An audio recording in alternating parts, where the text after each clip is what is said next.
এই তো সে লাইন আপের দিকে ছুটে চলছে, খুব রানিংয়ে আছে সে। এটা আর ব্রেক করবে না, লাইন আপ থেকে সোজা উপরে চলে যাবে। অন্যান্য দেশের বিমানগুলো আমাদের বাংলাদেশে আসলে এইখানে অনেক পাওয়ার নেওয়ার জন্য দাঁড়িয়ে থাকে মিনিটের পর মিনিট, কিন্তু বাংলাদেশি পাইলটরা খুব একটা টাইম নেয় না। দেখতেই পাচ্ছেন ঘুরে গেল, ঘুরে কিন্তু সে আর দাঁড়াবে না, রানিং হয়ে যাবে। ওই তো রানিং হয়ে গিয়েছে, এখন পাওয়ার নিবে। রানিংয়েই সে পাওয়ার নিবে, ব্রেক করবে না।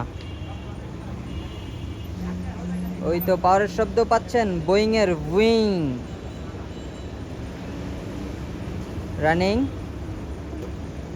দ্বিতীয় engine start, power on, take off. এই তো টেক অফের জন্য রানিং হয়ে গিয়েছে, খুবই দুর্দান্তভাবে এগিয়ে চলছে।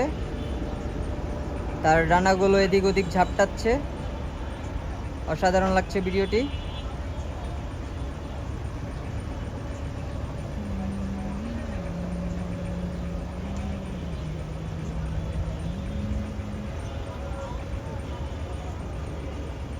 মিনিমাম 200 স্পিডে আছে, 300-তে গেলে এসে টেক অফ করবে। ধরুন 250, 300-তে অলরেডি উঠে গিয়েছে, এখনই মাথাটা তার উঁচু হয়ে যাবে। এই তো টেক অফ, কি অসাধারণভাবে টেক অফটি করলো দেখতেই পাচ্ছেন। ধন্যবাদ।